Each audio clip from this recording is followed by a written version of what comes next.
comprenons que d'autres événements qui ne sont pas encore arrivés sont aussi véritables. Au chapitre 7, Daniel y voit, Dieu lui montre les bêtes, des animaux. Ces animaux, les 4 animaux, c'est la même chose que il donne la même explication que la statue. Mais à la dernière bête, il voit une petite corne qui surgit. Et cette petite corne,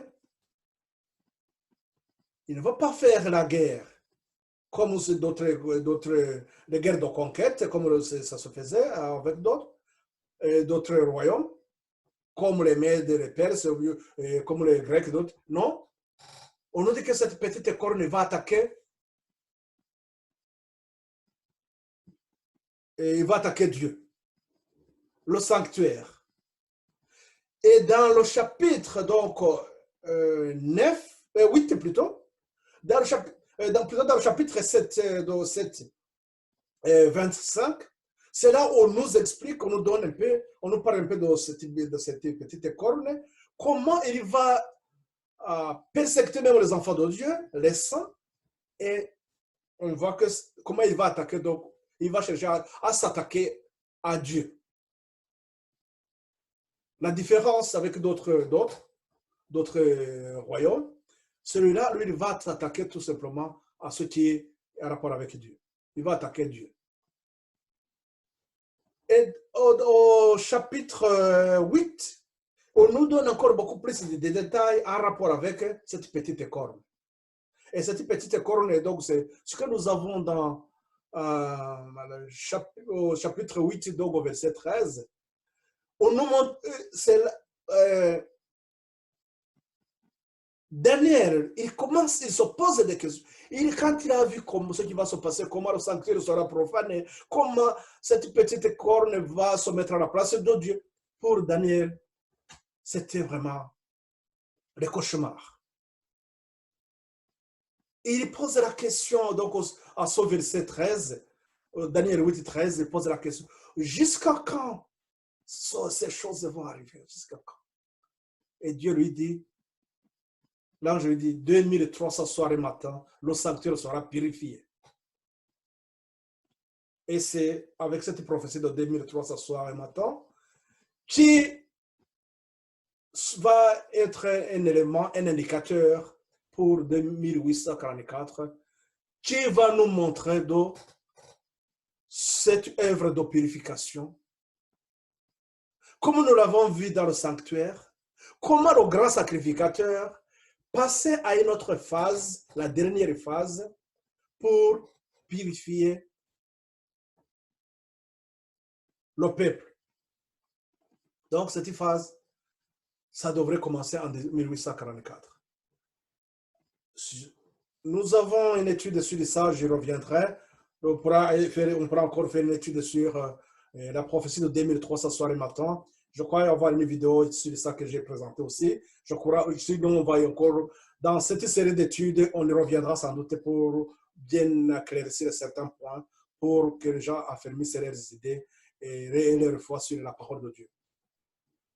Remarquez, donc, qu'est-ce qui va se passer, c'est que Daniel, comme ce n'était pas pour son temps, remarquez quand même que c'était dans ces années, 600 ans environ, avant Jésus-Christ. On va nous parler de quelque chose qui va s'arriver en 1844, mais Daniel ne comprenait pas. Et Dieu lui dit, non, ce livre, il faut fermer. Ce n'est pas pour ton temps, Daniel. Ça serait pour les gens, ça serait le temps de la fin. Ce ne serait pas pour ton temps. De même que pour Adam, parler à Adam de lui donner la date de prophétie des temps, lui parler de l'an 27, quand viendra ce libérateur, ça n'avait pas une grande importance pour Adam, vu qu'il devait y passer des siècles et des siècles. La même chose pour Daniel. Pour lui expliquer que c'est en l'an 1844 que cela va arriver, et tous les détails qui sont nécessaires là, pour lui, ça n'avait pas d'importance. C'est pour cela que Dieu dans ce qu'il nous donne, quand il nous enseigne, dans la lumière, la façon dont il nous donne, nous progressons dans la lumière. Il nous éclaire au fur et à mesure que nous avançons. Là, nous comprenons quelque chose aussi, c'est que lorsqu'on n'a pas accepté une lumière, on ne peut pas avoir aussi la suite. On y reviendra tout à l'heure. Je vous montre, on peut voir clairement que lorsqu'on n'a pas compris le sanctuaire, comment nous sommes sauvés,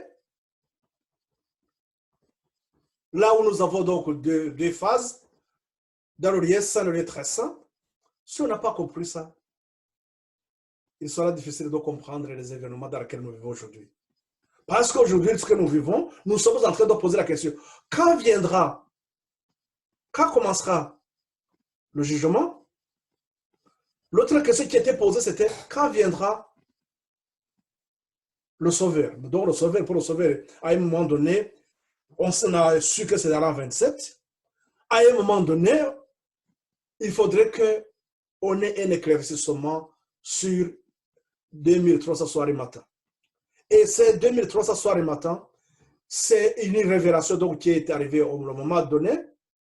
À partir de 1798, on commence à avoir un éclaircissement sur ça.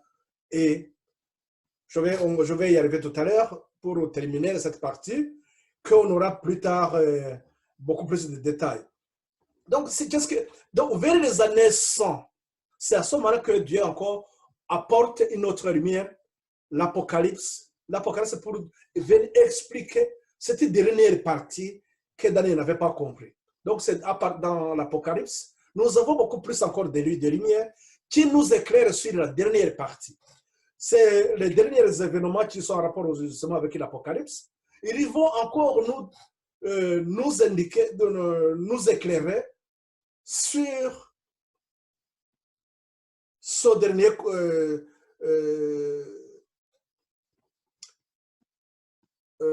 cette dernière domination, la petite écorne, qui donc, comme c'est à la fin, la quatrième bête, comme je reviens un peu sur les statues, donc Dieu doit montrer à Nebuchadnezzar comment le royaume va se succéder, il arrive à la fin, et c'est ce que Dieu a montré à Nebuchadnezzar, c'est ce qu'il a montré aussi à Daniel, mais à travers les animaux. Mais la dernière bête, c'est de cette dernière bête qu'a surgi la petite écorne. Donc, c'est-à-dire que la petite écorne, elle termine cette histoire du monde. Et c'est pour cela que dans l'Apocalypse, nous avons beaucoup plus de détails aussi concernant la petite écorne. Et nous comprenons combien dans ces derniers temps, donc c'est-à-dire que les événements que nous vivons aujourd'hui, ce sont des choses que nous comprenons, que nous devons vraiment, qui devraient attirer notre attention.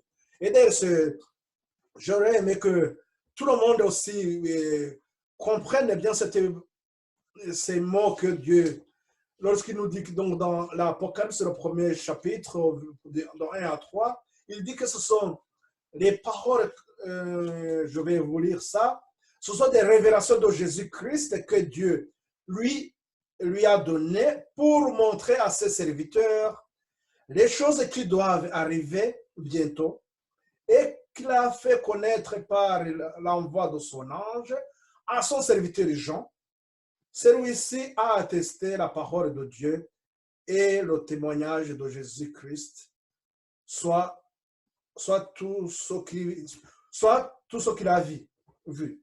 Après, on nous dit, heureux celui qui lit et ceux qui entendent les paroles de la prophétie et qui gardent les choses qui sont écrites, car le temps est proche. Le temps est proche. Quel temps? Le temps de la fin, il est proche. Il faudrait que, donc nous avons, comme Dieu, il révèle les événements qui vont terminer ce monde à travers l'Apocalypse. Donc, ce que je voudrais souligner sur ça, si on n'a pas compris l'étude sur le sanctuaire, Le sanctuaire, c'est à travers le sanctuaire que nous comprenons comment nous sommes sauvés, comment un pécheur devient juste, et à la question de quand, nous avons donc les prophéties de Daniel qui va nous montrer le chemin, qui va nous montrer là où nous sommes dans les temps. Et avec l'Apocalypse, donc, il va nous éclairer beaucoup plus sur cette dernière domination, la petite corne, qui s'oppose à Dieu. Donc, ça serait encore le même conflit, si on voit bien. C'est comme le même conflit qui était même dans le jardin d'Éden. Donc, Satan, il va s'acharner dans la fin des temps. Et là, nous avons, dans la tragédie, plutôt dans les prophéties de Daniel, au chapitre, le chapitre 10, 11, 12, ils s'en rapportent toujours à cette petite corne. Tout ce que nous allons à étudier, ils sont là.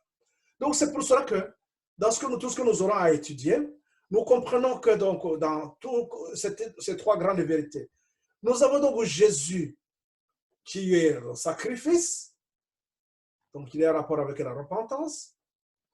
Nous avons Jésus, le prêtre, la deuxième vérité. Et la troisième vérité, Jésus, le grand prêtre, pour le jugement. Lorsque nous arrivons, j'avais évoqué cette question de se poser la question quand viendra le jugement. Quand viendra le jugement, je reprends ces trois grandes étapes. Genèse 3,15 qui est donné dans le jardin d'Éden. Daniel 9, 24 qui nous indique la date de la 27. Daniel 8, 14 qui nous indique quand commence le jugement. Et Daniel 12, 1 qui nous montre la fin du temps de jugement, du temps de grâce. C'est-à-dire qu'après ça, c'est fini. Nous devons garder ça, donc savoir quand l'accomplissement, ça devrait rester dans notre esprit. Donc nous savons aujourd'hui que là où est-ce que nous en sommes aujourd'hui, nous sommes donc entre 1844 et Daniel 12, 1. Là, nous avons donc un message, le dernier message d'Apocalypse 14 qui est donné,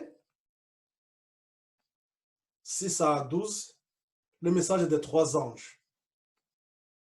C'est le message de trois anges qui commence en 1798 et qui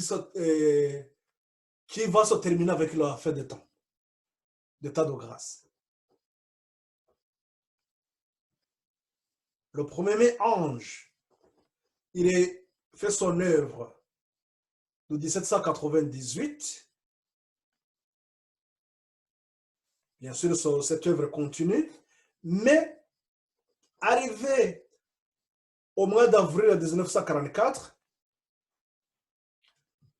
Dieu, il voit que le temps vraiment a été suffisant pour que les gens acceptent ou refusent.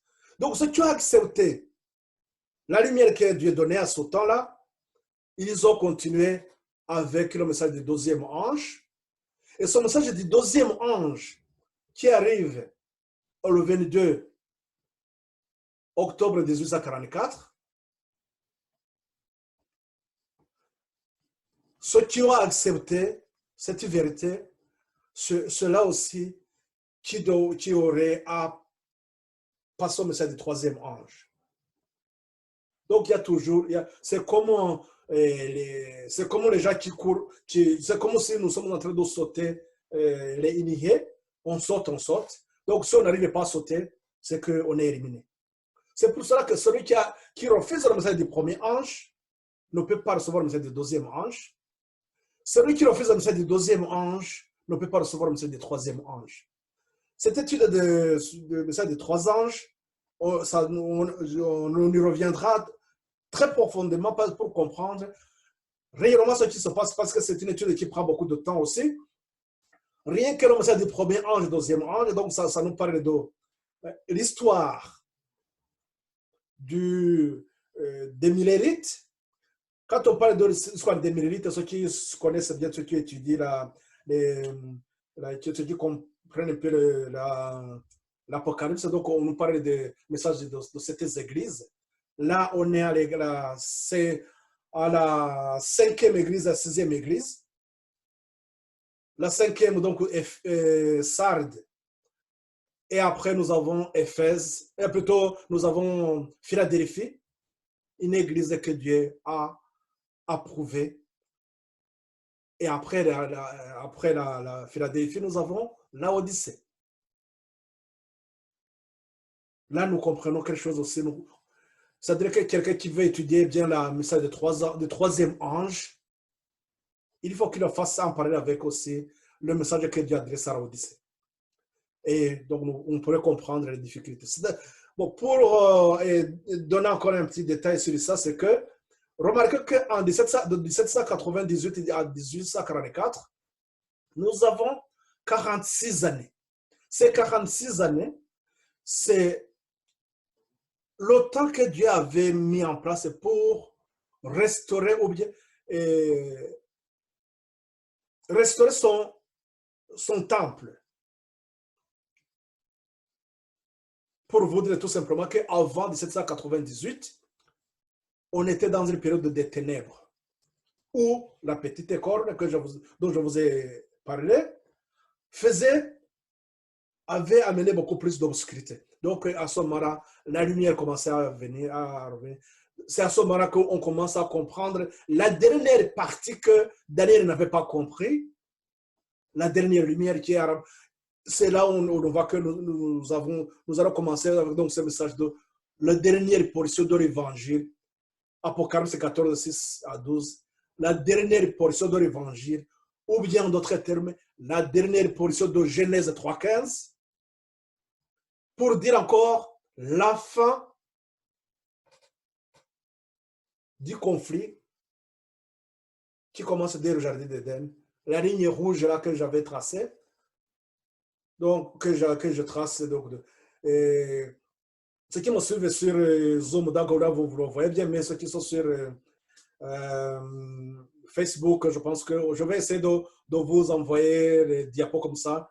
Vous pourrez juste après comprendre ce que je vous disais exactement. Peut-être que vous allez encore revoir ça. Donc, c'est-à-dire que la fin du tas de grâce approche. Nous avons ce message d'Apocalypse 14, 6 à 12, dont le troisième ange va nous parler de la bête et son image. De quelle bête s'agit-il?